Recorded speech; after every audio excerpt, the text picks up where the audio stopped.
Good afternoon, everyone. On behalf of Maharshi Parshuram College of Engineering, myself, Rohan Gondrekar, welcome you all on this webinar on the occasion of National Mathematics Day. Prajwalito Jnanamaya Pradipa. It means enlightened with the light of knowledge.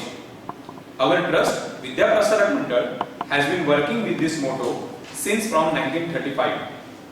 With this motto, Vidya Prasarak Mandal Thane has established Maharshi Parshuram College of Engineering, Veldeshwar in 2012 to spread its educational activities in rural area of Konkan and imparting high quality education in the field of engineering. To honor the motto of VPM, we NPCOENs always come out of with such essence of webinars, workshops and many other programs for development of faculty, staff and students. NPCOE has organized this webinar on occasion of birth anniversary of Srinivas Ramanujan, celebrated as National Mathematics Day. We know Srinivas Ramanujan, a great Indian mathematician, contributed substantially to different branches of modern mathematics. His birth was on December 22nd, 1887 and he died in few years, April 26, 1920. This is his death and centenary year. Looking at centenary year, we have proposed different programs for a tribute to Srinivas Ramanujan. Now, I request our principal, Dr. Amit Kumar Mane, to share his valuable words.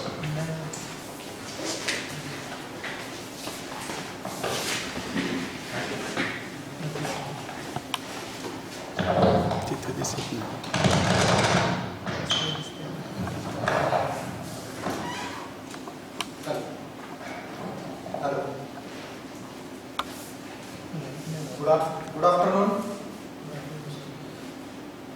On the occasion of National Mathematics Day, the Department of Applied Science and Humanities of Vidya Prasarak Mandal's Maharshi Parshuram College of Engineering, Veldeshwar organizes a webinar on Ramanujan and highly composite numbers. As you all know that a great Indian mathematician, S. Ramanujan, who is also known as the man who knows the infinity, and he did not receive any formal education in mathematics, but still he has given a mind-boggling contribution to the mathematics, and he has worked in the field of mathematics to solve the mathematical problems using the new ideas and concepts. On this occasion, I would like to thank Dr. Sripad Garge, Assistant Professor from IIT Mumbai, for accepting our invitation as a resource person for this webinar. He will enlighten us on a great Indian mathematician, S. Ramanujan, for his contribution and on highly composite numbers.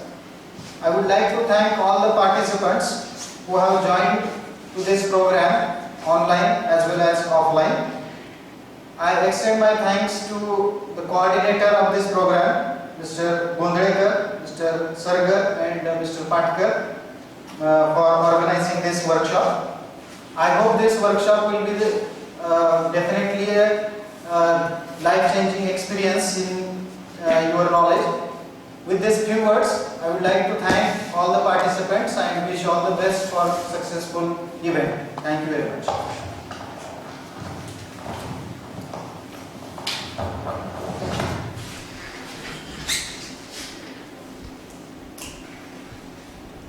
I know we all are here to listen to Dr. Sripad Garge, an eminent professor from IIT Bombay. I would like to take this opportunity to introduce Dr. Sripad Garge. He received his initial training in mathematics at Pune University before moving to the Harish Chandra Research Institute at Allahabad, now known as Prayagraj. He worked with Dipendra Prasad on algebraic groups for his doctoral degree and then spent around 2 years at the Tata Institute of Fundamental Research during his postdoctoral tenure. He was then invited to Paris, France, Bielefeld and Germany as a visiting scientist for 1 year each. While he was at Paris, he secured his present job at IIT Bombay and joined it after completing his work in Germany. At IIT, he has been participating in various activities involving research and publication, teaching mathematics outreach. He has visited many institutions in India and abroad for research collaborations. Besides mathematics, he likes to interact with young minds and encourage them for mathematics. Now, I request our guest lecturer, Dr. Shripad Garge, for his lecture. Thanks a lot for the introduction and for the invitation.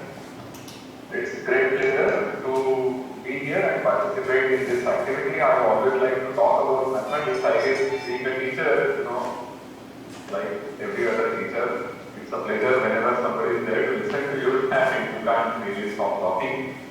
So it's a pleasure. I immediately agreed when Rohan asked me to give this lecture. And as we said in my introduction, I like to interact with young minds. It doesn't mean that the persons have to be young.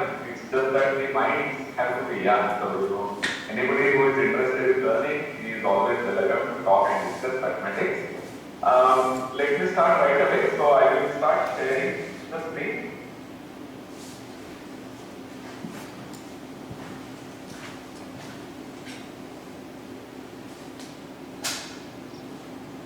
Okay, I think it has started. So if you encounter any problem, please let me know immediately. So these are some slides that I have prepared for this lecture. It's about Srinivas Ramanujan and highly composite numbers.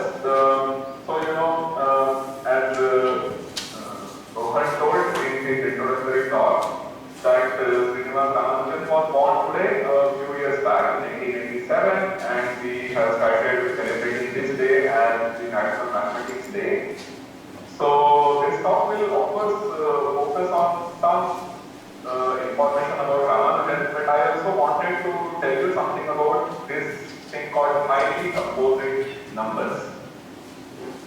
So there are two reasons. First of all, by now Ramanujan is a well-known name everywhere, and everybody knows about Ramanujan. There have been a few movies about Ramanujan. There are certainly more than a few books about Ramanujan, and so we read about Ramanujan, we know about Ramanujan. So there would be nothing new if I just told you about how Ramanujan did his work, how he wrote his mathematics on the slate and so on. But I also wanted to highlight something that he has done, and this was one reason to talk about this highly composite numbers, and second reason was that I also wanted to learn something new by giving this talk. Every time, whenever we give a talk, we always would like to have something that is beneficial to us also.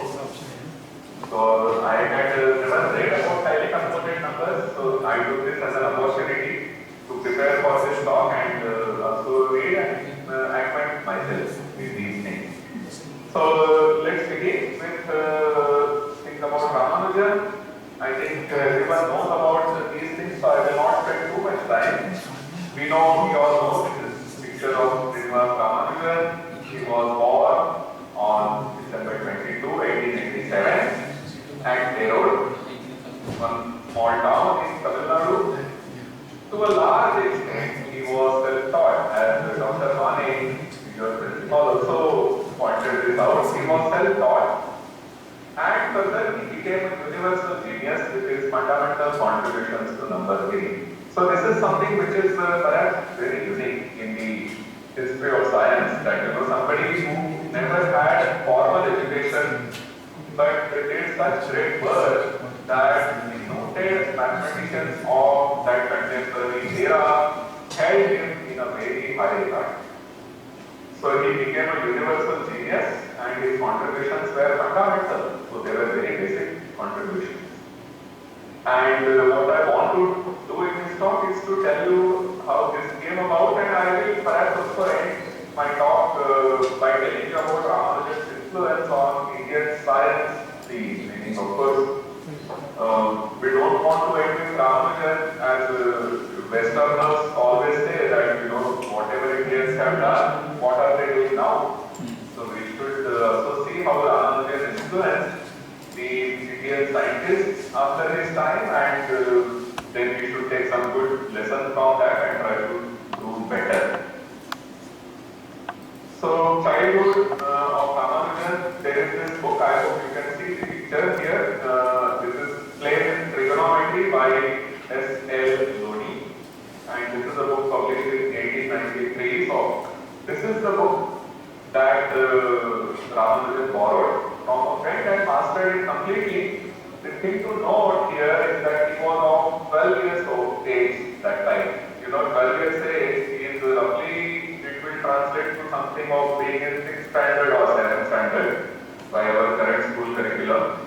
And in 6th or 7th, what we normally do is that we just play. We spend our extra time either in playing or some of us maybe preparing for scholarship examinations and some of other things. But we don't think of, reading a book like this which is outside school curriculum and mastering it completely. So this is what Ramanujan did. And this book goes far beyond school trigonometry. The school trigonometry which we encounter is in the 8th standard or 9th standard, talks about sin theta, cos theta, tan theta. We find it very hard. There is always some geometry associated to that, and the books use the similarity of triangles, but there are so many triangles to keep track of that most of us, even though we may be doing mathematics now, we are not people who take it very easy to trigonometry. And this book goes beyond that school trigonometry, and it also treats rudiments of calculus. So this is the book that Ramanujan mastered completely at the age of 12, and let's see what he did after that. So 1903, he was born in 87, let's forget about the month, but 87 to 1903, so he must have been about 15 years old or 16 years old. And this is when he borrowed from library this book by Carr, G.N. Carr. This is a book called A Synopsis on Elementary Results in Pure Mathematics. So this book actually has a list of results, and not many groups are there. So what Ramanujan did was that he would read the book, he would understand the definitions, understand the statements that were given, and prove them for himself. And this is how he built his mathematics education. He had his mathematics education. The thing to note here is that he would use a sled to solve problems, as he had no money to buy paper. Paper was not easily available those days, and it was not cheap. And Ramanujan had no means of income. So he had a slate, he would have a pencil or chalk, and he would just do mathematics on the slate. It's amazing the amount of mathematics that he has been able to do without having without having the means to buy pen and paper.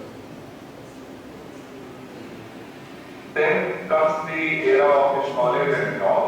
So in 1903, he would have completed his matriculation, and he took admission in the government college in Kumbakonam, which is near Erode.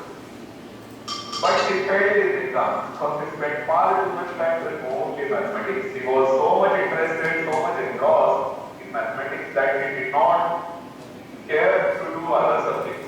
In fact, this is something which is noted by Kardi also in one of his lectures, that Ramanujan was not a master of English. Ramanujan's English knowledge was very basic. And of course we understand it because he just kept doing mathematics, he would not do other things. So he failed, and he had to move to another place. So he moved to another college in Madras in 1906. This is called Padre-Vilpas College. I believe this college is still there. But again he neglected non-mathematical subjects. So there were people around Ramanujan who were very encouraging. There were people who did not understand the mathematics that Ramanujan did, but they had an idea that Ramanujan was doing something which is very valuable and he should be encouraged. Many people had this feeling, so they would give him fellowship, so people managed to have it for scholarship. so that he could take the education in the colleges. But Ramanujan could not continue with his scholarship because he did not pass the college years. So then, this is the standard thing that people do, parents do, that they said, okay, let's get him married and then he will improve and थोड़ा सुधर जाएगा, शादी हो जाएगी तो.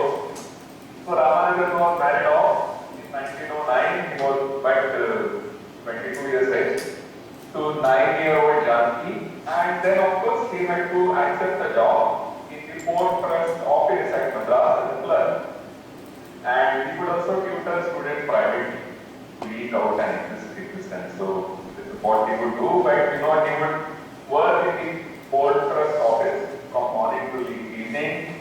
Then in his spare time he would tutor students, and you can imagine a mathematics lover like Ramanujan would spend more time than the usual to train students and to teach them.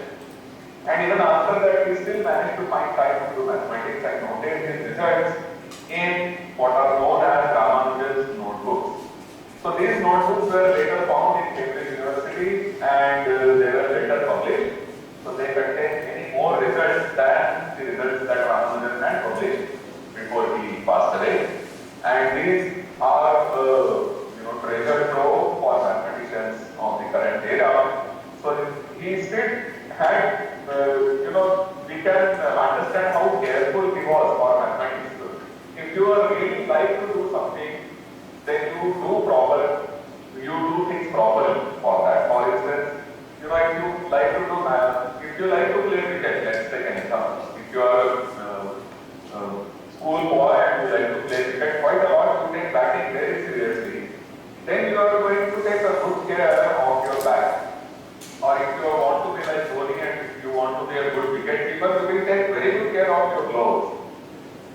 So the thing that we love, we take good care of the things which are associated with that. So Ramanujan very carefully noted his results down in his notebooks. And in fact, these days for the PhD students, there is something called research methodology. It's a course that people have to do when you go to do PhD in any place. Most likely, university, not in institutes like IIT Bombay or Shah, where I did my PhD. But in universities and so on, and mostly for subjects other than mathematics, there is something called research methodology, and one major component of this research methodology is to have a lab book.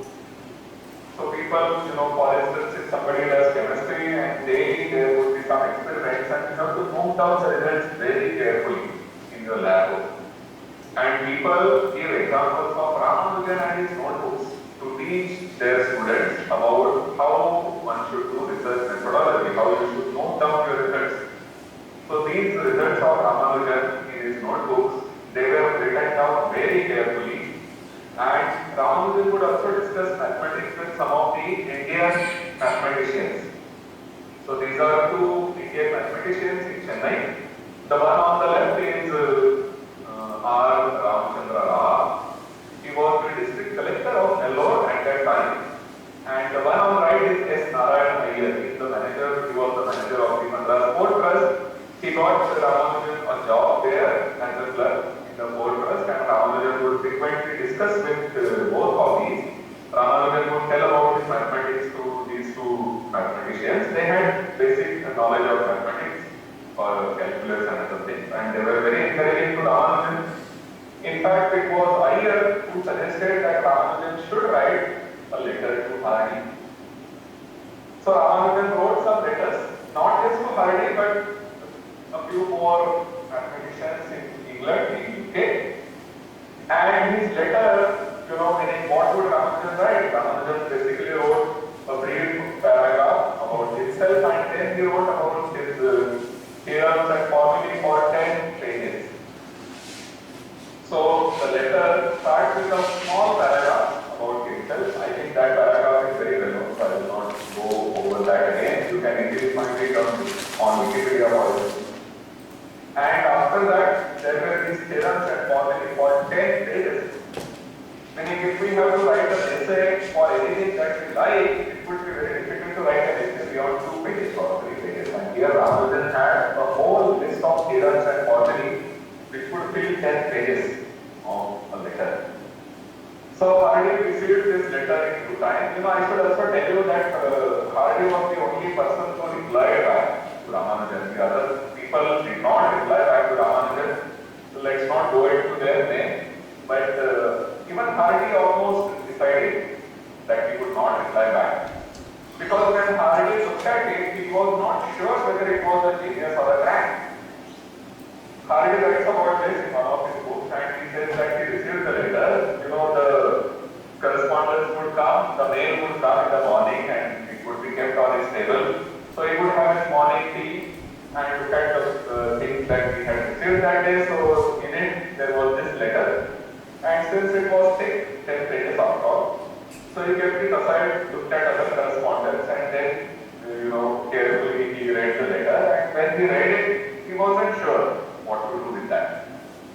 And of course, some of the things written there were well known before.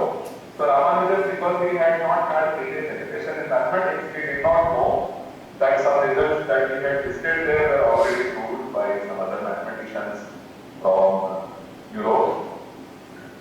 So some results, Hardy writes that some results were well known before, some results were false.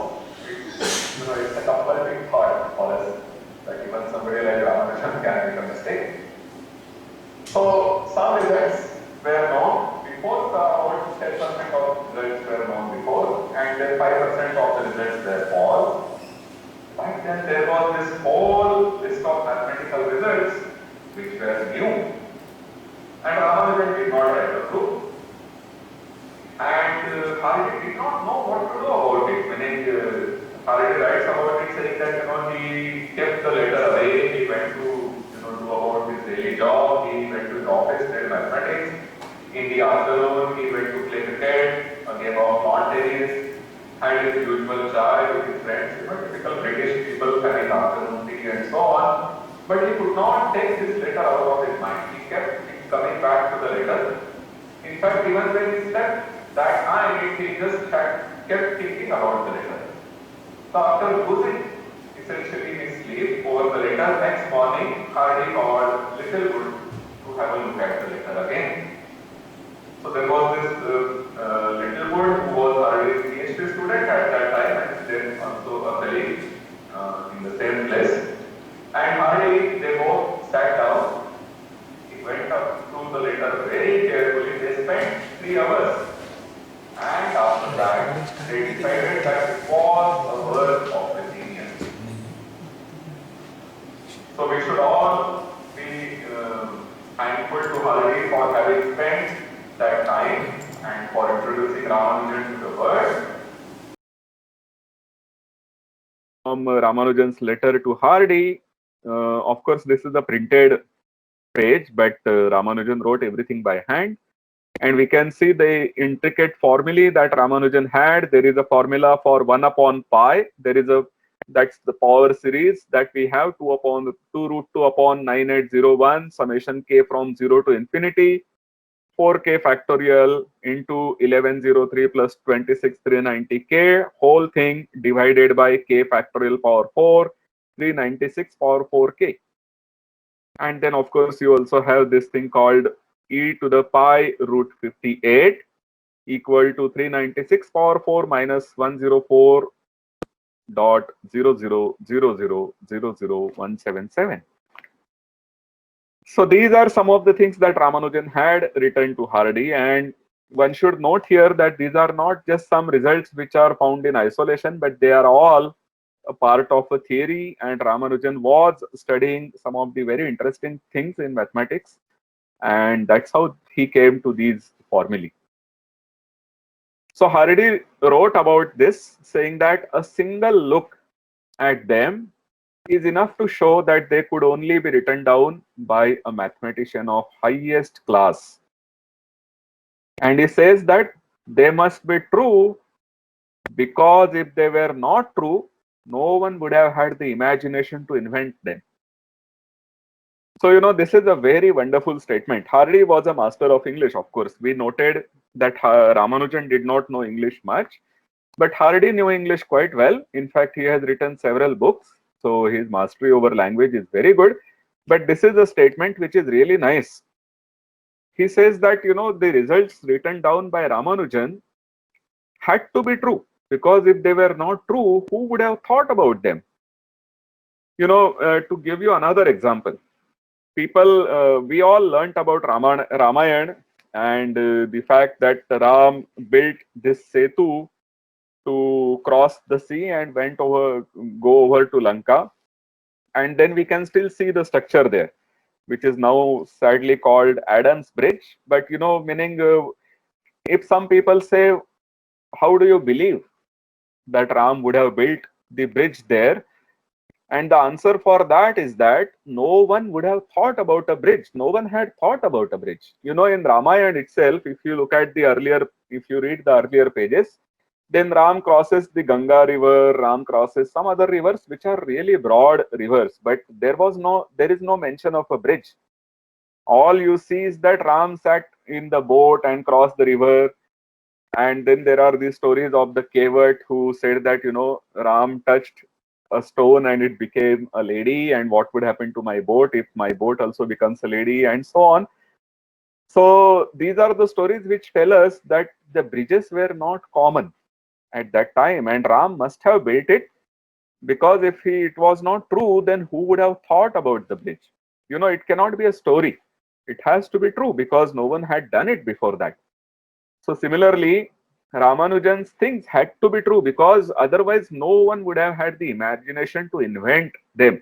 These are not the results that one would invent. E raised to pi root 58 equal to 396 power 4 minus 104 point dot dot dot 000 something. The beauty about this is that the number on the left, e raised to pi root 58, if you write this number in its decimal expansions, then you will see that after the decimal point, there are 6 zeros. So this number is what one would call an almost integer. This is almost an integer. And when you are dealing with some of these Dirichlet series, the values of some of those Dirichlet series at some numbers being almost integers is a very interesting coincidence. It's a very interesting phenomenon, and one studies them. So you would reach such a number only after you have studied something. You would not reach this number just because, you would get up one morning and say, let's write about e power pi root 58 and see what it gives you. That's not how you would go about doing it. There has to be a theory for such beautiful results, and that's what Hardy says. He says that these results have to be true. And if they were not true, no one would have had the imagination to invent them. So Hardy was duly impressed, and he decided that very good, now Ramanujan must come to Cambridge to work further on mathematics. But Ramanujan did not want to go to Cambridge. He said he is not interested in going. All he wanted to do, so he was reluctant to go. He had not written the letter for that purpose. He didn't mean to go to Cambridge to do further mathematics and on.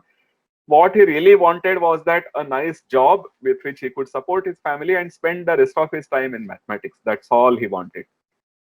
So his expectation was that Hardy would write to some of the people in India, being an influential mathematician, and so he would perhaps get a job where he would not have to spend too much time, not like the clerical job at the Madras Port Trust, but some job which will not take away too much time, but at the same time it would also support his family.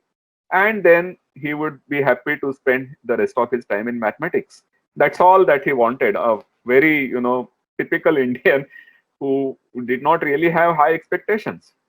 He was happy doing his mathematics. But Hardy was very serious about it. And Hardy said that, okay, there was a young mathematician, by the way, from Cambridge visiting India, actually visiting Madras. So by name, Mr. Neville. So Mr. Neville was then entrusted with the mission of convincing Ramanujan to travel abroad. And there were several problems at that time, as we can very well imagine. Vivekananda also traveled to America around the same time, 1893. And we all know what problems Vivekananda faced. Crossing the 7 seas, Sata Samudracha palikade jana, it was unheard of at that time. And what would become to person? Ramanujan, who by caste was a Brahmin, and people, his mother was not happy, his wife was not happy, the local priests were not happy. But ultimately, Neville convinced Ramanujan that all the other things were taken care of. But there was still the problem of money, meaning who would buy ticket for Ramanujan? And if he is going to UK, there where the winter would be severe and so on, who would take care of his clothes? So that was a serious problem still. And to the lasting credit of University of Madras, it was decided to set aside within a week rupees 10,000 for a scholarship to Ramanujan plus his voyage and initial outfit. So those days, more than 100 years back, 10,000 rupees meant quite a lot. And the university decided to set aside that much money within a week. This is again very important. Today, if a university decision has to be taken, you can easily guess how long it will take, how many committees the decision will have to go through. So again, this is something that the credit should be given to University of Madras, that within a week, it decided to set aside this huge sum as a scholarship to Ramanujan, plus his travel expenditure and also the initial outfit. So the photo that we see of Ramanujan here is the photo when he began for his journey. So Ramanujan then prepared himself for the journey by having a haircut and having stitched a suit, and left for England on 17th of March 1914. So this is the time when he left for England, 1887 to 1914. So he was roughly of 27 years of age. And to guess what Ramanujan, how Ramanujan influenced the mathematicians there, we can do no better than quoting Hardy. So Hardy gave lectures in 1936, about 16 years after Ramanujan passed away, in Harvard. So 10 years, 5 years is a long time. If we remember somebody after 5 years or after 10 years of his passing away, that's a great thing. Of course, we will remember our near ones and dear ones. But someone like an academician being remembered after 16 years of his death and on no small occasion. This university is the Harvard University, one of the best universities in the world. Speaker is one of the most influential mathematicians of the time, and he's giving his lecture series on Ramanujan's work. So 16 years after Ramanujan passed away, Hardy gave a lecture series in Harvard on Ramanujan's work, and there he says that he has to help the audience to form some sort of reasoned estimate of the most romantic figure in the recent history of mathematics. And Hardy, meaning he says that the real difficulty for him, so Hardy doesn't want to, on one hand, Hardy doesn't want to talk too much about Ramanujan because he thinks that he discovered him. And one should be humble. One should not talk too much about what you have done. It's not that Hardy wanted people to say that, oh, this is how Ramanujan was great, and so what Hardy did was a great thing. Hardy did not want it that way. So he says that the real difficulty for me is that Ramanujan was, in a way, my discovery. But he again goes further to, justify his speaking on Ramanujan's work, saying that he did not invent him. Like other great men, he invented himself. But I was the first really competent person who had a chance to see some of his work. So this is how Hardy recalls the way he read the letter which was sent by Ramanujan. And Hardy goes further to say that I can still remember with satisfaction that I could recognize at once what a treasure I had found. And he further says, and my association with him is one romantic incident in my life. So this is something that Hardy will treasure for the rest of his life. In fact, in one another occasion, Hardy says that to other mathematicians, Hardy says that, you have not done what I have done, and which is to work with Ramanujan on an equal level. We should really understand the meaning and impact of such sentences. ही जी वाक्य बोलली जात आहेत, I had a look at all the audience and I think most of them are Marathi, so maybe I could speak one or two sentences in Marathi. ही जी सगळी वाक्य बोलली जात आहेत रामानुजन बद्दल, ही बोलली जात आहेत हार्डी कडून, one of the greatest mathematicians of the time. आणि त्याही वेळेला जेव्हा हार्डी म्हणतात की मी रामानुजन सोबत योग्यतेच्या बरोबरीच्या पातळीवर काम करू शकलोय जे बाकी लोकांनी केलेलं नाहीये, तेव्हा आपल्याला लक्षात यायला पाहिजे की रामानुजनचं काम कुठल्या पातळीचं होतं, कुठल्या दर्जाचं होतं. So this is what Hardy says, that he could work with Ramanujan as an equal. And he says that this is something that no one in the audience would have been able to do. In fact, at some point, Hardy was asked to rate all mathematicians, and Hardy said, okay, he gave some sort of a definition of a mathematician, and he said he himself was 25% of a mathematician. Then he says that Littlewood, who was Hardy's student and also a collaborator and also collaborator of Ramanujan, he said that Littlewood is 50% of a mathematician. And then he goes to say that Ramanujan was 100% of a mathematician. So this is how Hardy ranked him even after, even after these lecture series. So Hardy, anything Hardy did, he could not do it without mentioning Ramanujan. So this is how the influence of Ramanujan was on Hardy. Around spring of 1917, while he was still in UK, Ramanujan contracted tuberculosis, TB, and he was admitted to the nursing home in Cambridge.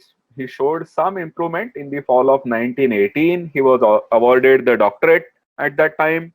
He was also elected to the Royal Society of London at that time. There is a very nice incident that, Ramanujan was driving a car in UK, and he, of course, Ramanujan did not spend time learning it properly, so he had an accident. He bumped with someone, and then the traffic police came, and the traffic police person was going to take Ramanujan to the police station. And then somehow Hardy came to know about it. Hardy came there quickly and said that, you can't do that because he is a fellow of the Royal Society. And Royal Society was, a big name. Even now it's a big name. So the police officer said, okay, I'm sorry, sir. And then he let Ramanujan go. So Hardy wanted to save Ramanujan. So he had to lie. There were two lies. The first lie was that it's not true that one cannot arrest a fellow of the Royal Society. Of course, anybody, if you do any mistake, you should be arrested. So this was not true that the fellow of the Royal Society cannot be arrested. But second thing was that Ramanujan was not a fellow of Royal Society at that time. But then in the very next meeting, Hardy got him elected to the Royal Society as a fellow.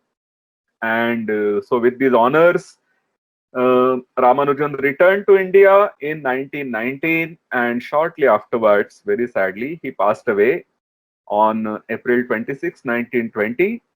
He was but 32 years old at that time. So as Rohan also said, this is the death centenary year of Ramanujan. This is very brief about Ramanujan's life.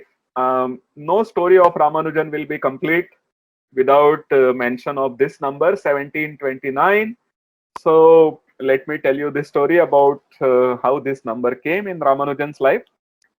When Ramanujan was ill in a sanatorium in UK, Hardy came to visit him in a taxi. And meaning these are the typical British customs that when you go to meet someone, you don't immediately talk about the illness and so on. Meaning, if and as in Indians, we go to visit someone in the hospital, we will inquire how the person is doing, how are the facilities at the hospital, and so on and so forth. But the customs in UK are somewhat different. What they would do is that first of all, they will assume that everything is okay with the hospital facilities and so on, and so they would want to talk about something completely different to take the mind off of the patient from the illness and so on. So Hardy just casually remarked that the taxi number was 1729, and being a mathematician, Hardy could not factorize it into primes, and Hardy noted that 13 divided this. In fact, you can quickly do this division. 1729, if you divide by 13, from 17 you remove 13, so you are left with 429, and then you remove 39, so you are left with 39. Sorry, you remove 420 because you remove 390, that's a multiple of 13. So then what you are left with is 39. So 13 divides this number. And 13 is something which Christians call as a bad omen. It's the number of Saturn. So Hardy said, oh, I hope it's not something to do with a bad omen. I think this number looks like a very dull number. And immediately Ramanujan replied, he said, on the contrary, it's a very interesting number. And he said that it is the smallest number that can be written as the sum of two cubes in two different ways. So you have 1729, which is 1 plus 1728. 1728 is the cube of 12. 12 square is 144. If you multiply by 144, if you multiply 144 by 12, you will get 1728. You add 1 and you get 1729. On the other hand, you have 9 cube, which is 729. 9 81 nava 729 and plus 1000, which is 10 cube. So here you have a number which can be written as sum of two cubes in two different ways. And what's more interesting about this is that it's the smallest such number. So Ramanujan could immediately say this fact to Hardy, and meaning we have to understand this sentence. It was said that every number was his personal friend. Every number was like Ramanujan's personal friend. If you have a personal friend, if you have a very good friend, let's call him Raju or Pintu or whatever you want, and someone comes and tells you that, oh, I saw that Raju beat up that fellow. And if you know your friend very well, you will say that is very much unlikely. I know Raju very well. He is not going to do that. You know your friends very well, your close friends. And if someone else tells you that, oh, this is what your friend has done, you will immediately say, no, I know my friend very well. He can't do that. So it was said that every number was Ramanujan's friend. If you want to know about anything and you ask Ramanujan would tell you several things about that number. So the moment Hardy told him that this number 1729, it looks like a very dull number, Ramanujan said, no, it's a very interesting number, and he also told what is interesting about it. So Ramanujan would keep thinking about numbers. Ramanujan would note down all these interesting things about various such numbers, and that shows how serious he was about mathematics and so on.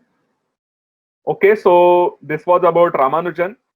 I think we are close to 12:45, so I will spend maybe next 15 minutes or so to talk about highly composite numbers. This is a work that Ramanujan did while he was in UK, but Hardy was not very happy with this work. In fact, Hardy says at some point that this is backwater mathematics.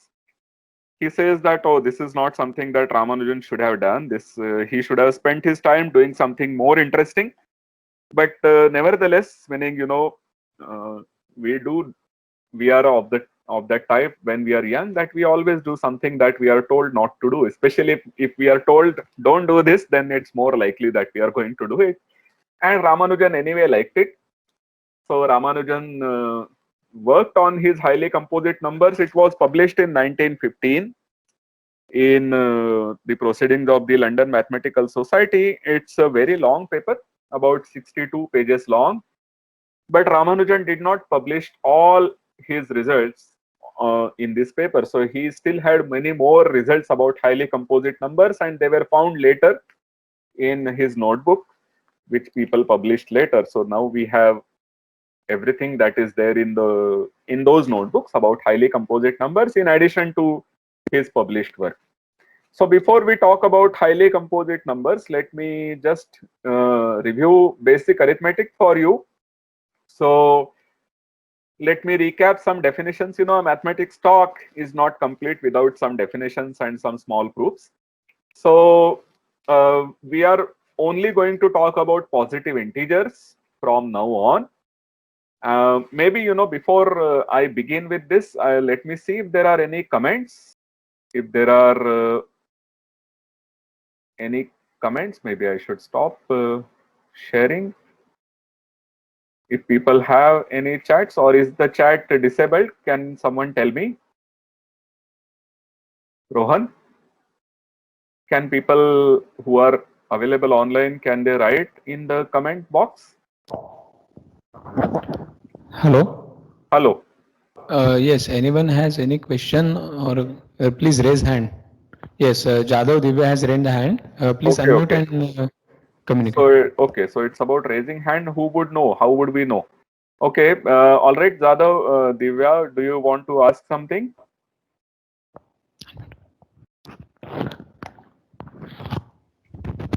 Divya, if you have any comment or anything you want to write in the...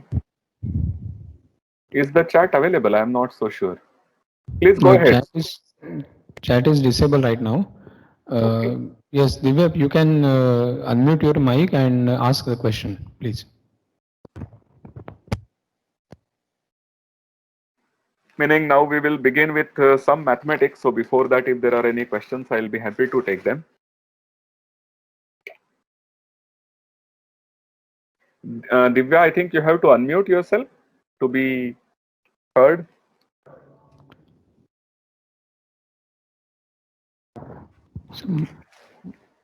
She might not be connected right now. Okay. All right. Maybe I think, you know, we should start allowing people to write on chat so that if Sir, there are sir, anything, I can perhaps take Bilal it is later. there. Sir, Yes, one more asking the question. please. Yes, who is there? Bilal? Hello? Yes, someone is trying to ask the question. Okay, I think Bilal left. Please unmute. I think he also... Okay, so Yeah. maybe we should enable people to write on chat. You know, this is what I would do, that when I'm done with my talk, I will just come back to chat, go through the chat and answer the points. So we will have the question answer session at the end of... That's true, but it would be nice to, meaning, you know, people write on the chat and I just read and reply. Because people may think about something, some point, and then it's good if they write it immediately. Because if we keep them for the end, it takes a bit time. I think, you know, whom we allow, how do we allow, who gets the first one. Instead of that, if people write on the chat, then I will Sir, read, one go request. through that one by one and just reply. Sir, So please chat box enable is the not chat. I will enabled right meanwhile now. continue my lecture. Can you enable the chat? Sir, we are trying for the chat box, but it is by default it is disabled. Yes. We are unable to enable the chat box. Okay. All right. So, okay. So we will do it as you have planned. So we will, let me continue with my lecture then. Okay. So, so a positive integer n will be called prime if it has only two divisors in the set of positive integers. So for instance, if you look at 2020, the current year, and we wonder whether it's a prime, then you will see that of course 1 divides 2020, 2020 also divides 2020, and in addition there is 2, which divides 2020. So there are more than two divisors, and therefore 2020 is not a prime. But if you were to look at, say, 13, Sir, yes, sir, sorry to interrupt. Will you share your slides once again? okay, yeah, true.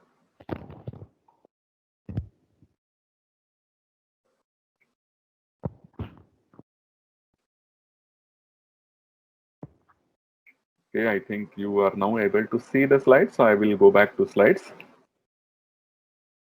Okay. Okay, Yes. Now it's okay. all right. So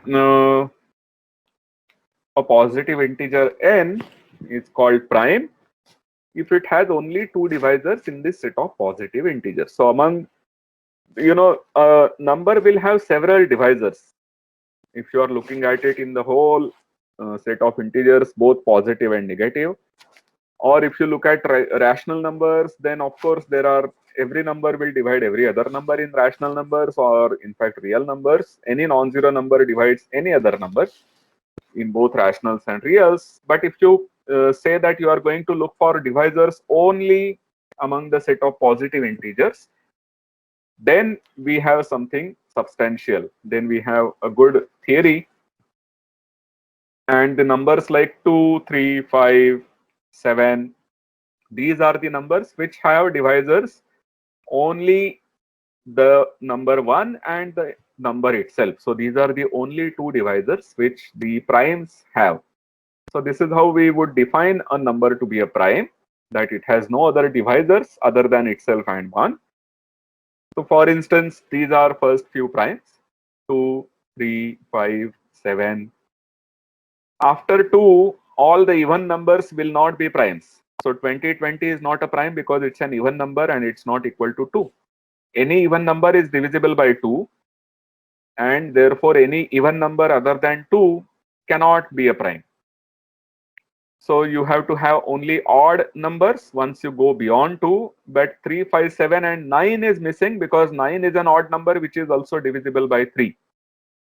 So this is how we would list the prime numbers. In fact, the way to write, the way to get all prime, suppose you want to find all prime numbers up to 100, what you should do is that you should draw that table 1 to 100. It will be a 10 by 10 table which is found normally in every household these days. There are these charts available, and you would keep these charts on the wall for your children to learn some of these basic numbers.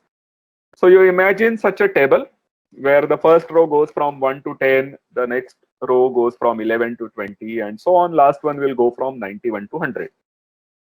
And you ignore 1 because 1 is not called a prime. It has only one divisor. We need two divisors, so 1 is not a prime.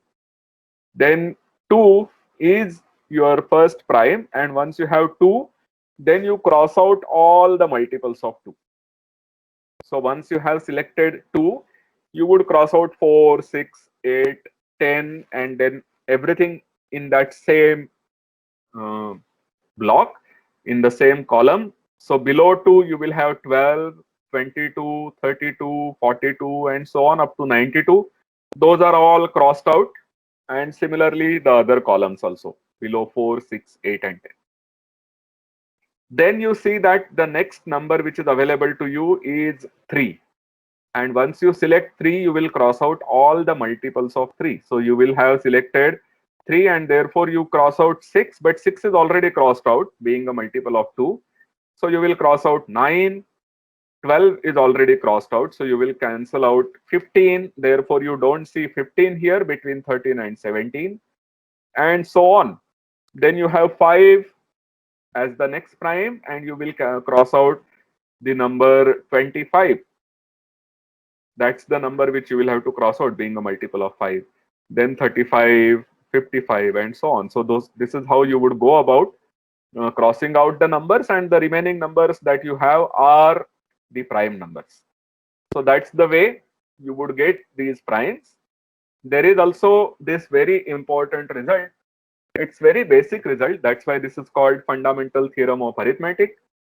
It says that whenever you take any integer which is bigger than 1, then such an integer is a product of primes, and you can collect all the primes which are equal to one particular prime P1. So if you have P1 may come several times, you collect it together and raise that to the power A1, the number of times it appears. Then you have P2 and then you have so on up to Pk.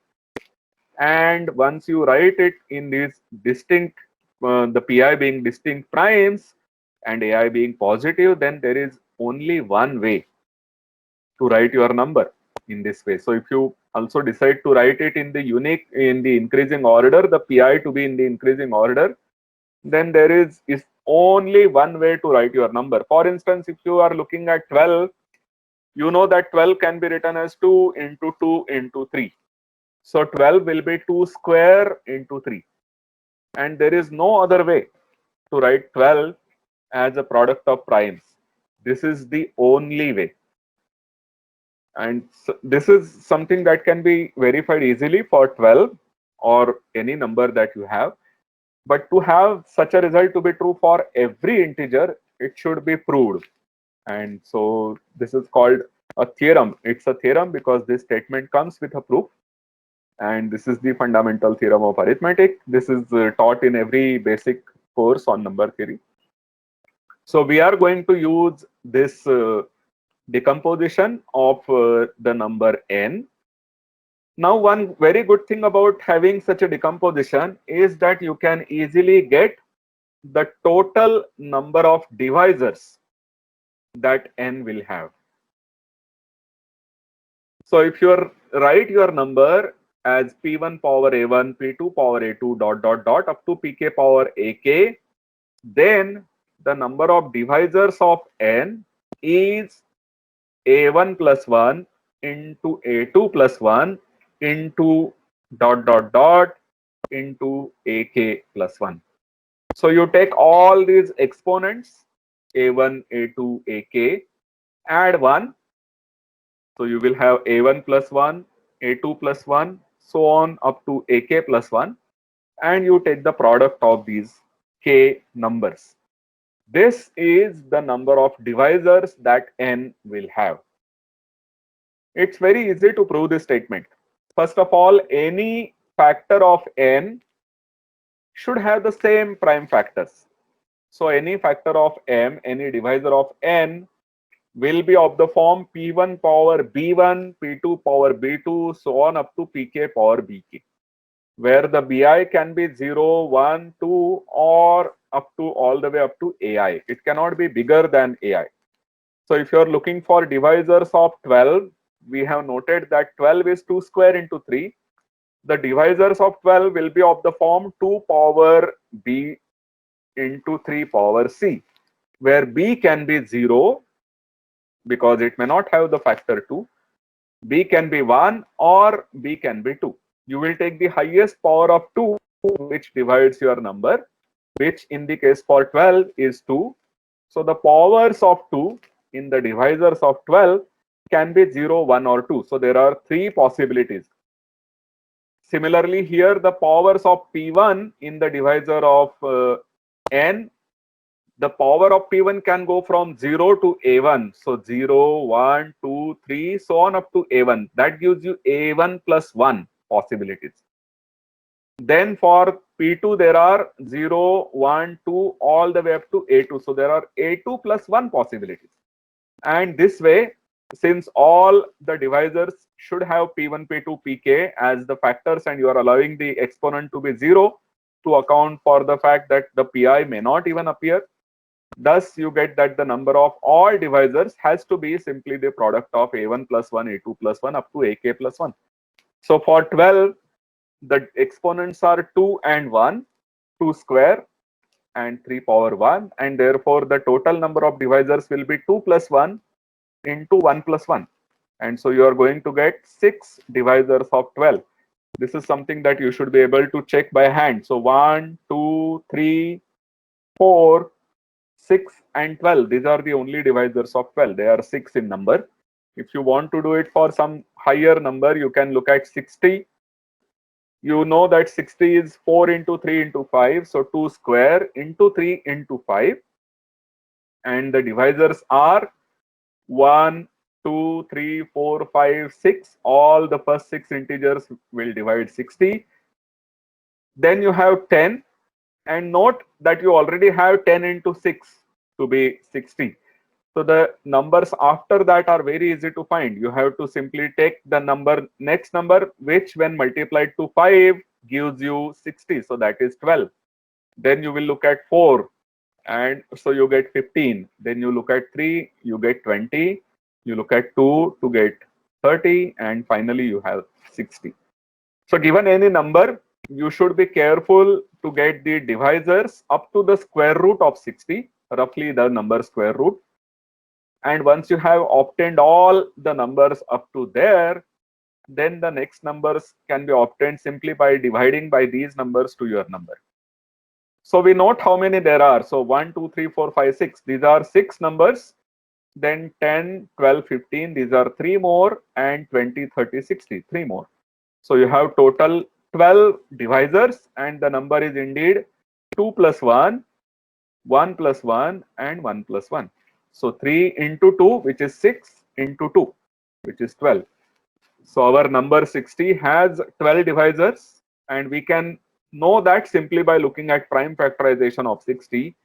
And then we can also check it by writing down all its factors. And if you make any mistake, you will know, because the numbers have to be, there are 12 divisors that we already know. Okay.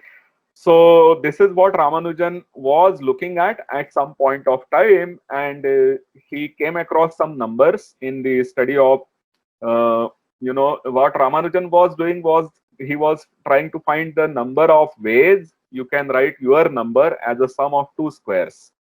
This is what he was thinking about. This is related to some modular form, some theta function. And while he was doing it, he came across these numbers. So he called these numbers to be a highly composite number. So this is something going opposite from primes. Primes are the ones which have exactly 2 divisors. And we are looking at numbers which are composite. So they may or may not be primes. Most likely they will not be primes, but they will be highly composite. So what do we mean by that? By that we mean that if you have your number of divisors of n, then that number of divisors should be strictly bigger than the number of divisors for all smaller numbers.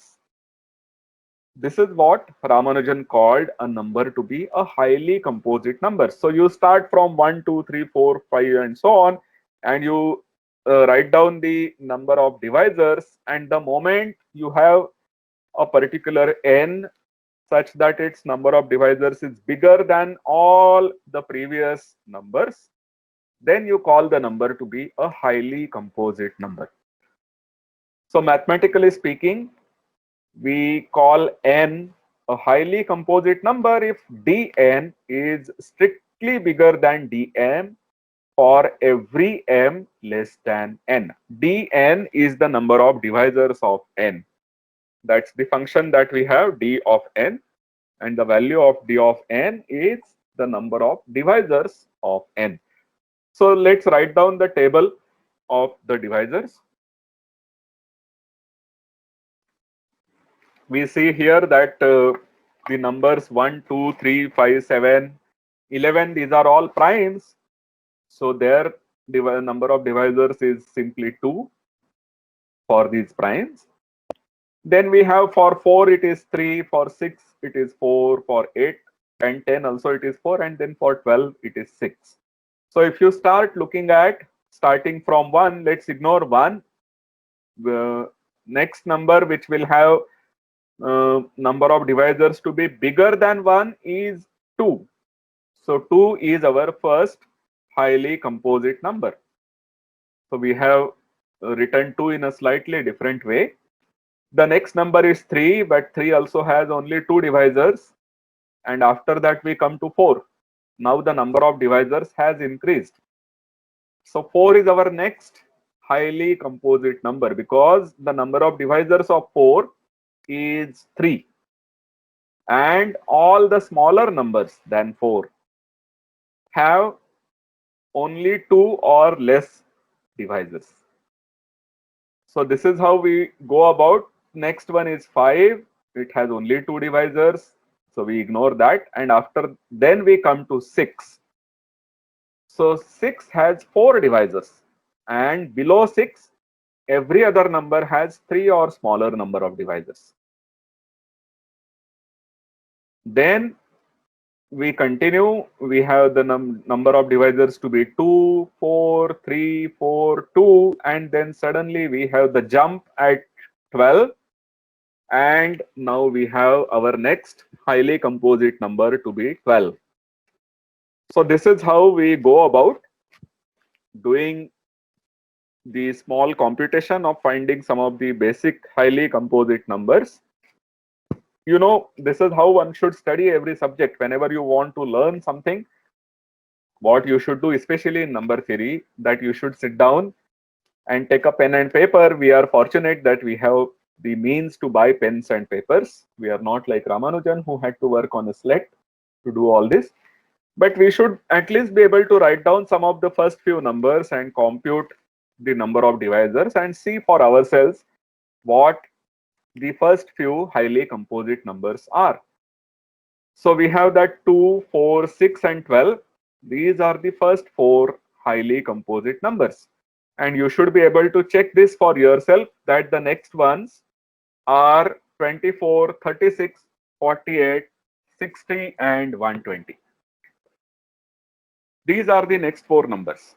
So there is something that you should have noticed by now, that all these numbers are even. All these numbers, the highly composite numbers, are multiples of 2. You start with 2, then you have 4, then you have 6, then 12, then 24, then 36, then 48, 60, 120. And in fact, from 6 onwards, they are also multiples of 3. 6 is multiple of 3, 12 is a multiple of 3, 24, 36, 48, 60, 120, all are multiples of 3. In fact, if you go beyond 120, you will see that they are also multiples of 5. So once a prime starts dividing a certain highly composite number, it will continue to divide that the highly composite numbers after that. This is why all highly composite numbers are even, because 2 divides the very first highly composite number, and therefore it has to continue dividing all others. So this is one basic observation that we make about these numbers, but can we prove this observation? So let's see what we can do with highly composite numbers. First of all, what's the big deal about these numbers? Meaning, it's okay if we can define such numbers, we may be able to compute them, and we may be able to observe some of the basic things about such numbers, but why should one study? And as I told you that Ramanujan, he was not a crank really, meaning he did not think about having some definition, calling it highly composite number and writing down some of the basic properties, but he had connected it with some of the very interesting mathematics which is interesting even today, more than 100 years later. So this is why highly composite numbers are very interesting. I told you that Hardy was not very happy about this work. He said, oh, this is something which is in the backwater of mathematics. He said this is about division and factorization, and he would think that this is what old people had done, people before Hardy, so Euler, Galois, and maybe not Galois, but Fermat, Euler, and so on. And we should now do something more. That's what he would think. But he also goes on to say that if you read his work on highly composite numbers, you will see Ramanujan's mastery on analytic number theory.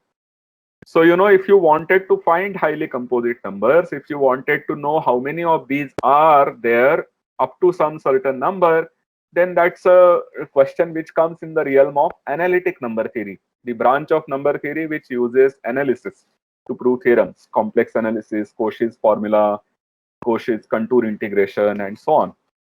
So those are the results which are used, and of course Ramanujan used them, and Hardy was very happy about Ramanujan's mastery on analytic number theory, and he still said that this doesn't look like a very promising area, but highly composite numbers continue to be an interesting topic even now. People are writing papers on highly composite numbers, and in fact in 2010, there was this International Congress of Mathematicians in India. This is a congress which is held every 4 years. Mathematicians throughout the world come together at one place, and it's called ICM, International Congress for Mathematicians. It is held in many places throughout the world. So in 2010, it was in India, in the place called Bhagyanagar. We know it as Bhagyanagar, but what it's known now is as Hyderabad. So it was in Hyderabad in 2010. And then in this Congress, several people give lectures to each other. They are selected by a high-level committee. So one of the very best Indian mathematicians by name R. Balasubramaniam, he was requested to give a plenary talk on his work and work of contemporary Indian mathematicians, and he named his talk as highly composite. So that shows how much important the influence of this paper was on the mathematicians, especially the number theorists from India after Ramanujan. So this is something which is a very important theme. It does deserve some mention in works of Ramanujan. So, okay, assuming that now it is something which is very important, can we get more information about highly composite numbers? Can we understand the structure of these numbers? How are they decomposed? What are the prime factors of these numbers? And of course, yes, we can understand the structure of these numbers, and let's study them. So these are some of the results, basic results that I am going to prove. I will not really write them as theorem and then the proof, but we will just converse. I will just talk you through the proof. So read this first, that each prime has only two divisors. In fact, this is by definition, that a prime is something which has only two divisors. So if we were to search for highly composite numbers among the primes, so we are looking for highly composite numbers which has two divisors, then any such highly composite number has to be equal to 2. Because if you go beyond 2 and you are looking for highly composite numbers among primes, primes have only two divisors. And moreover, highly composite should be something whose number of divisors should be bigger than anything which is smaller than that. So 3 cannot be a highly composite numbers because the number of divisors of 3 is 2, but below 3 you have 2 whose number of divisors is also 2. 5 cannot be a highly composite numbers because 5 has 2 divisors, but below 5 you have 2 which also has 2 divisors. So among the primes, 2 is the first prime, and therefore 2 has to be the first highly composite numbers. And beyond 2, if you are looking for highly composite numbers, then the number of divisors has to be 3, because anything bigger than 2 having only 2 divisors cannot be highly composite. You should have number of divisors now to be more than 2.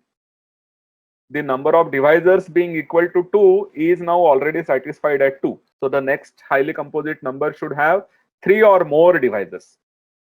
So let's look at again the formula that we had. The number of divisors was a1 plus 1 into a2 plus 1 into so on up to ak plus 1. It was the product of the numbers which are obtained by adding 1 to the exponents. And now you want to have 3 as the number of divisors. So you want to write 3 as product of integers. The only way you can do it is 3. You cannot have 1 because you are going to have ai plus 1. Ai plus 1 will be at least 2. Ai are bigger than 0. So the only way you can write 3 is 3. And so 3 has to be equal to a1 plus 1. And therefore your power should be 2. So if you are searching among the numbers with 3 divisors, the highly composite number has to be square of a prime.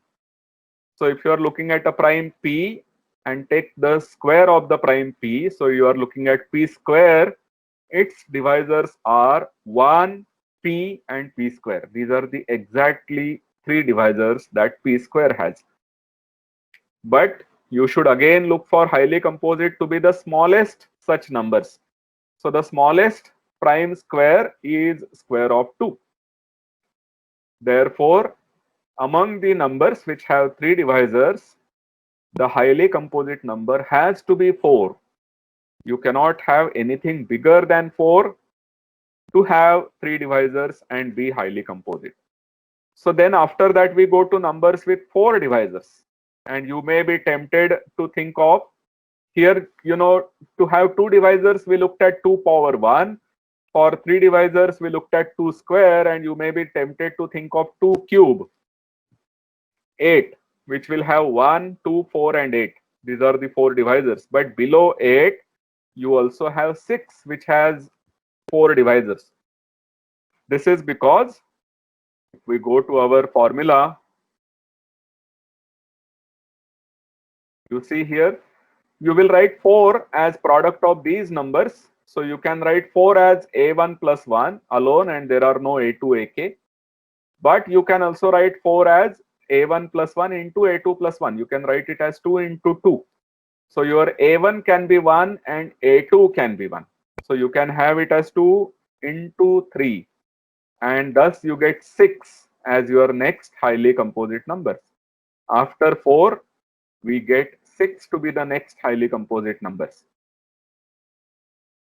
Okay, so a highly composite number with 4 divisors is not 8 but 6. So here the next prime has come to divide the highly composite number. And we can continue this way and find some more highly composite numbers, but let's learn more about their prime factorizations. We have noted this something which is very interesting, that 2 divides all highly composite numbers, and once 3 divides a highly composite number, it will continue to divide the highly composite numbers after that, and so on. So let's learn more about this. And we recall this once again, that if you are starting with your n as p1 power a1, p2 power a2 up to pk power ak, with p1 less than p2 less than up to pk to be a highly composite number, then its number of divisors, which is this product, is bigger than the number of divisors of all the smaller numbers. So let's think about it and see whether we can have p1 to be some prime which is bigger than 2. Here we have written our primes p1, p2, pk in the increasing order. Okay, so can you have a highly composite number which has no factor of 2, but it starts say with 5? You have 5 power a1, then 7 power a2, and then maybe some 101 power a101 or something. Can you have this? And the answer to that is no. This is because if p1 is bigger than 2, what you can do is that you simply replace p1 by 2. So instead of p1 power a1, you take the number 2 power a1 and keep all other prime factors as they are. Okay, so you have replaced your number n with this number 2 power a1, p2 power a2, pk power ak. Now this is strictly smaller than n, because 2 is strictly smaller than p1, and you are multiplying by the same numbers otherwise. And we also note that the number of divisors is a function of exponents. It doesn't matter what the prime factors are. If you have p1 power a1, p2 power a2 up to pk power ak, or you have 2 power a1, p2 power a2 up to pk power ak, this number and our n is going to have the same number of prime factors, same number of divisors. So the number of divisors of n is achieved for this number which is smaller than n. But such a thing cannot happen. Our highly composite number should have the property that its number of divisors is strictly bigger than the number of divisors for all smaller numbers. Therefore, p1 will always be equal to 2. Then you will look at p2. Similarly, you can ask the question, can you have that p2 be bigger than 3? And again, the same reasoning will tell you that your p1 has to be 2, p2 has to be 3, p3 has to be the next prime, which is 5, and so on. So something which is very simple logical thinking has already told you that the highly composite number has to look like 2 power a1, 3 power a2, 5 power a3, dot, dot, dot. The pi that you have here has to be the ith prime. 2 is our first prime. So 2 power a1, first prime power first number a1, then 3 power a2, then 5 power a3, and so on. This is how the prime factors of your highly composite n will have to be. Now the next question is, what about a1, a2, a3? What can we say about them? So further, you cannot have a1 to be less than a2. So let's take an example and think about it. Suppose your a1 is 1 and a2 is 2. You have a highly composite number which has the factor 2 into 3 square in its prime factorization. Okay. Now 2 into 3 square can be replaced by 2 square into 3. Right? So 2 into 3 square is replaced by 2 square into 3, and you have kept the same exponents. So the number of divisors remains the same. But you have gotten a smaller number. 2 into 3 square is 2 into 9, which is 18. And you replaced it with 2 square into 3, 4 into 3, which is 12. So if you had the higher power of a higher prime, you will simply switch it with the power of a smaller prime and get a smaller number. So to think about it, 2 power a1 into 3 power a2 and 2 power a2 into 3 power a1. How do you get this? You have multiplied the earlier number by 2 upon 3. 18 into 2 divided by 3 is 12. 18 into 2 is 36. That divided by 3 is 12. So you multiplied your number by something which is less than 1. And therefore you got a smaller number. So this is because 2 is less than 3. If you had pi and pj, where ai and aj are the powers, then pi upon pj is going to be less than 1. So by switching the powers of pi and pj, you are getting a smaller number, provided of course that your a2 is bigger than a1. So this way, what we have noted again is that the exponents a1, a2, these have to be decreasing. So your a1 will be the biggest among the exponents. A2 will be the next biggest among the exponents, and so on. And ultimately, you will reach the number 1, or will you reach the number 1? That's the question.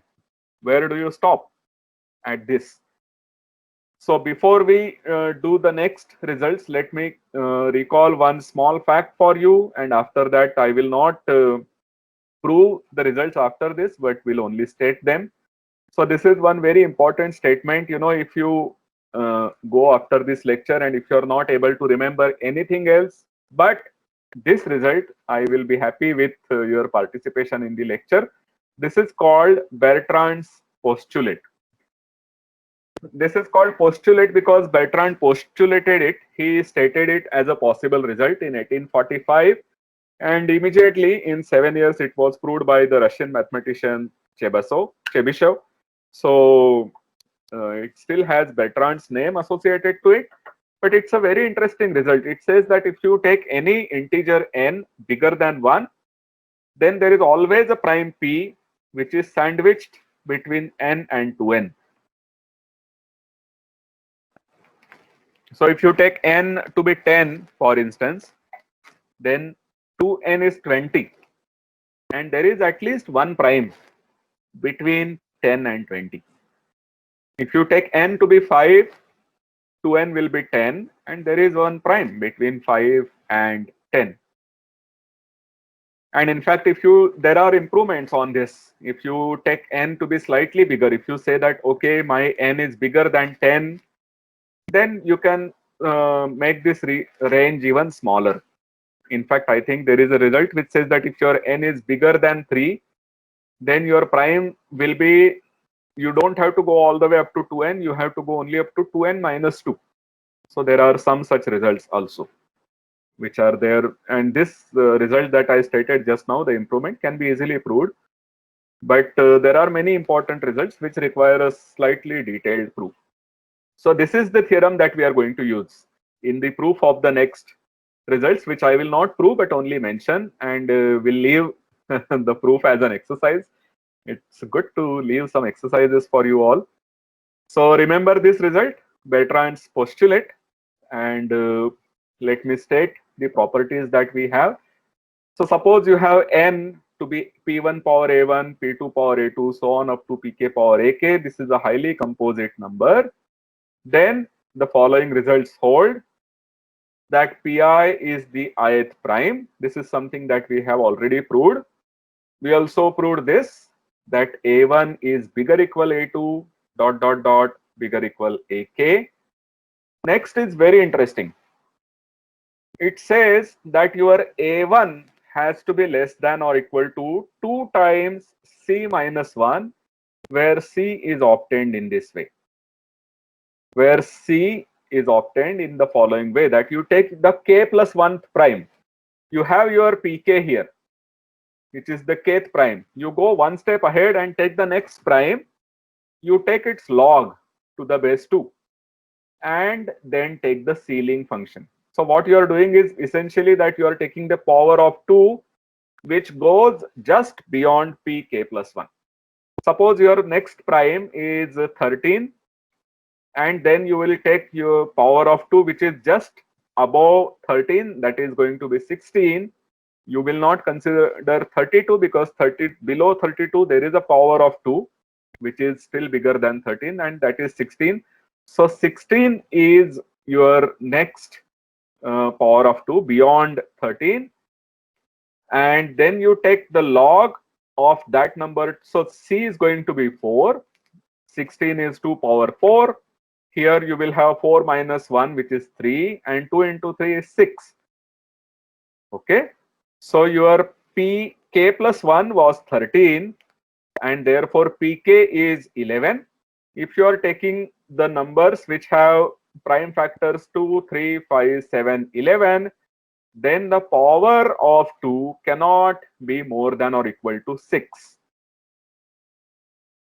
Okay, that's a very substantial result. It says that if you are writing your number n as 2 power a1, 3 power a2, 5 power a3, 7 power something, and 11 power something, then of course a1 is the largest one among these, but even a1 is bounded above by the next prime, log of that next prime to the base 2, and taking the ceiling function. Ceiling function is the one which is for any real number, it will give the next possible integer. Okay, so this is a very interesting thing. It says that your a1 cannot be very large. You can't just keep increasing a1s. We have already realized this. We cannot take just powers of 2. The powers of 2 were allowed to be 2 up to 4, but you could not take 2 cube, because 6 was the number which gave you the highly composite number before 8 having the same number of divisors. So if you were to take 2 cube, then you should consider some more primes. That's what it says, right? So the a1 is bounded above, and now we have a very nice result about ak. That ak, the last exponent, is 2 or 1. It cannot be more than that.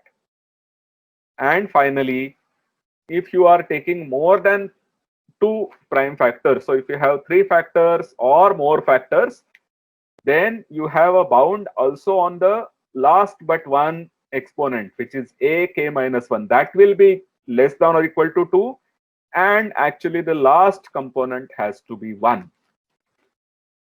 Okay, so this is the way we see that. I told you that once 3 starts dividing, it will have to continue to divide. Once 5 starts dividing, it will have to continue to divide. But your 5 square cannot divide. The last has to be equal to 1. So if you have 5 square dividing it, then you should also have 7 as a factor. If you have 7 square dividing the highly composite number, it should also have the next prime as a factor.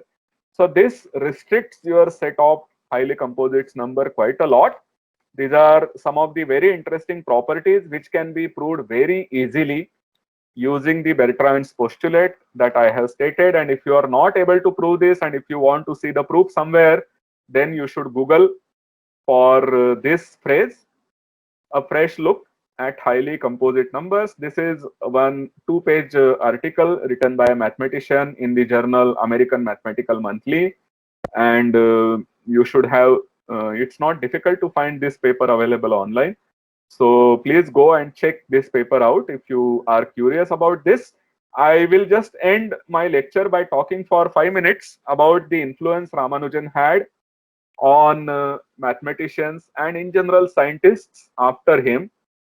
So we all know that Ramanujan's birth year is 1887.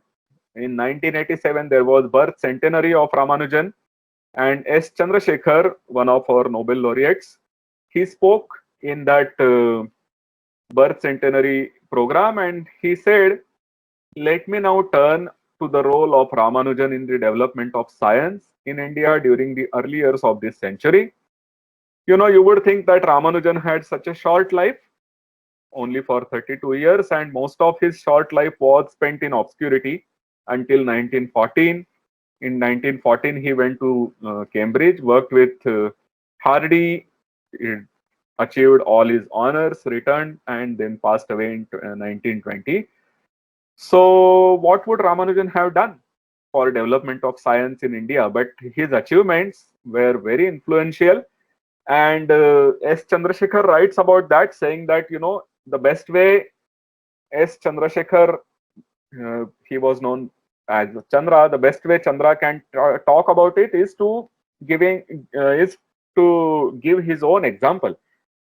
So he says that perhaps the best way I can give you a feeling for what Ramanujan meant to the young men going to schools and colleges during the period 1915 to 1930 is to recall for you the way in which I first learnt of Ramanujan's name.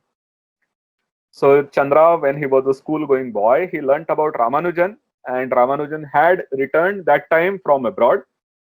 So he says it must have been a day in April 1920 when I was not quite 10 years old, when my mother told me of an item in the newspaper of the day that a famous Indian mathematician, Ramanujan by name, had died the preceding day.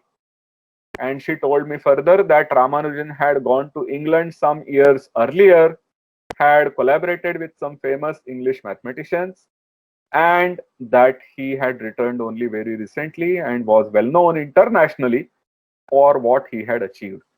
So this was some newspaper article which reported Ramanujan's death, and Chandra's mother told him about it. And we need to think about the times of those years, 1920.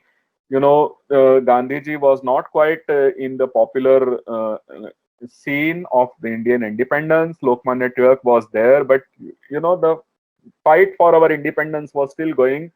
We were being ruled by British, and things were not looking good. We were not sure when we would get our independence, and school boys are trying hard to learn, go to school with whatever means they have, and at that time they hear about Ramanujan, somebody who came from the same situation as they were in. And then Ramanujan goes to England, collaborates with people there, some of the very famous people, and is well known internationally. That is a thing which is very encouraging. So Chandra says further that though I had no idea at that time what kind of a mathematician Ramanujan was, or indeed what scientific achievement meant. He was a school-going boy. He did not know what it means to be a scientist. What would be a scientific achievement? He did not even know this, but he says that he can still recall with gladness the gladness that he felt at the assurance that one brought up under circumstances similar to my own could have achieved what I could not grasp. So of course, you know, we have to give credit to Chandrasekhar to think about this when he was 10 years old. That, you know, there is this person by name Ramanujan who is brought up in the similar circumstances and could go and achieve such greatness. Why can't we do that? This is something that Chandra thought. And he further goes to say that I'm sure that others were equally gladdened.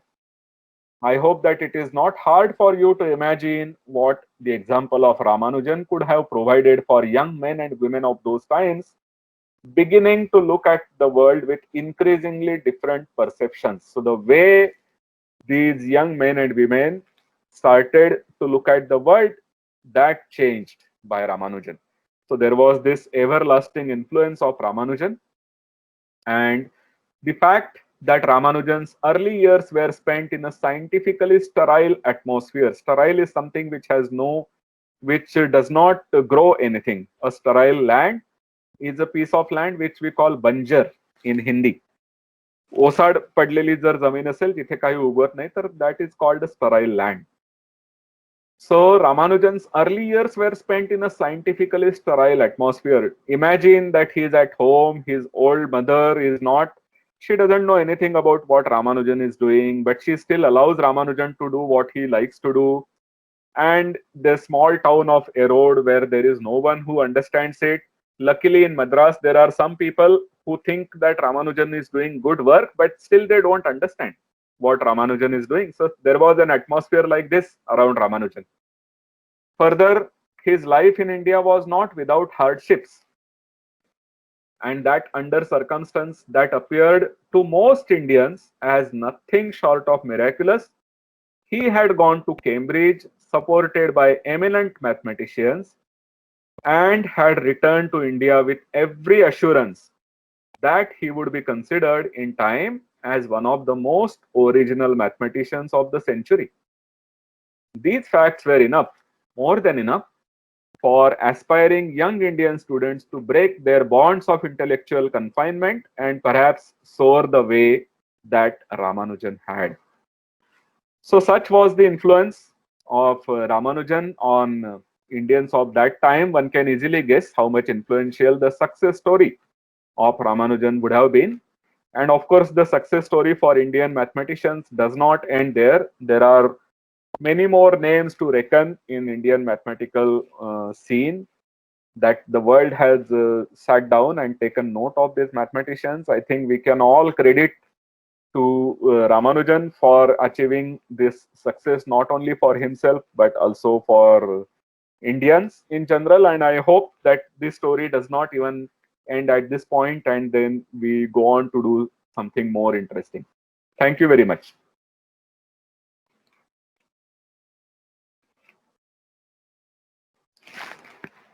Hello, sir. Yes. Okay, now all participants, we are now moving to the question answer session. I hope everyone has received what the message sir has given at the end. Now I'll ask to participants, if anyone want to ask any question, any query, please ask by raising your hand. For raising the hands, you get an option in your team software.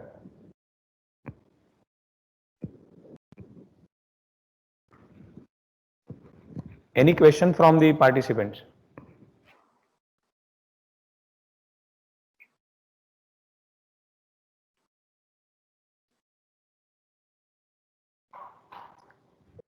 Even you can unmute your mic and ask the question.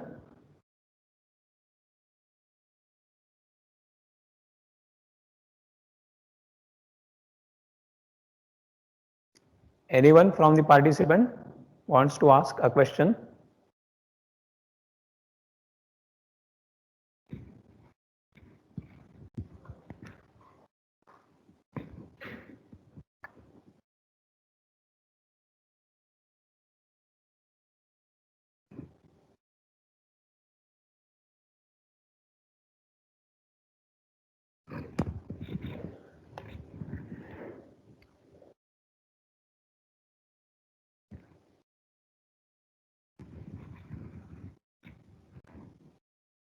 Sir, I think there is no question from the participants.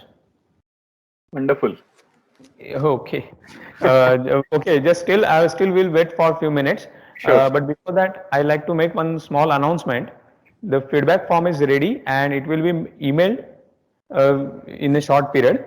Every participant has to fill up the feedback form. You will receive your certificate in your mailbox.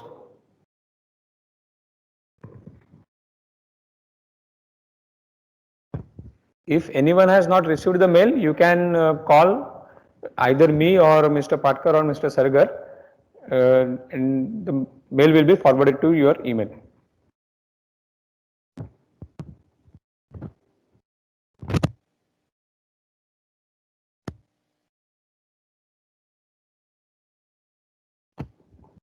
Sir, now we'll move to the vote of thanks. Hello.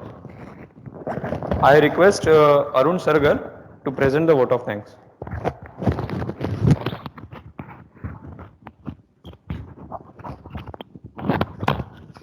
Thank you, sir. Respected principal and our beloved HOD, Dr. Amit Kumar Mane, dear colleagues and dear participants. I deem it a great honor to propose a vote of thanks to all who have helped us in making this webinar such a resounding success. I would like to thank our distinguished speaker, Dr. Sripad Garge sir, for making excellent presentation and making this webinar interesting and meaningful. I would like to express our profound gratitude to our chairman, Dr. Vijay Bedekar, and principal, Dr. Amit Kumar Mane, for his presence and continuous support in this webinar. I am happy to express vote of thanks to our staff members who have made this webinar a great success. I would like to thank the coordinators of all these small events for making this webinar a great success. Finally, the wonderful participants who have turned up in such a large number. Thank you very much for your participation. Once again, I thank for your cordial cooperation. Thank you very much. Now I request all the participants, please turn on your video cameras for a group photo. Please on your video cameras.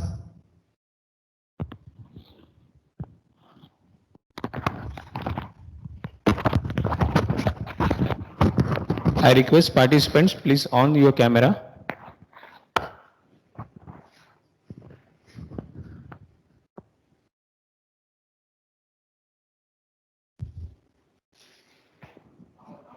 Participants, please on your camera.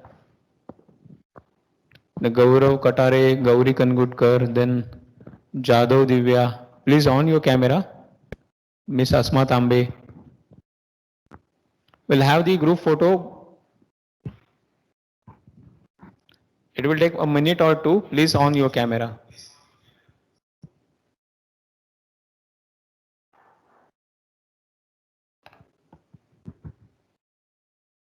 I think sometimes, people are not comfortable showing their videos. So whoever has switched it on, I think we should go ahead with that.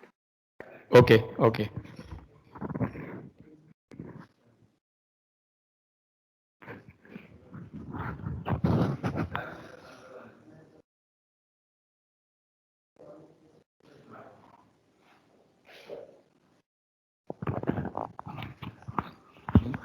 Okay, thank you everyone for present here, for attending this webinar and making your camera on mode.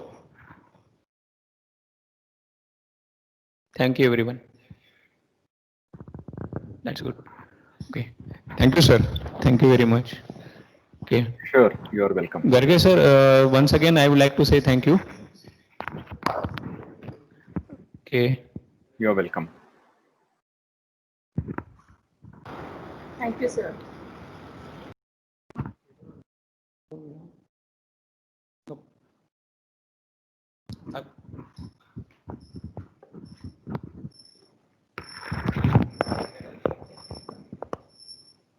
Screenshot देते sir.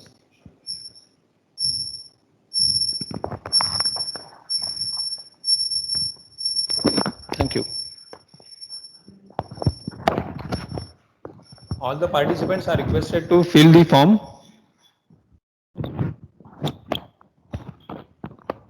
And I announce that this meeting, this webinar is over. You may leave one by one.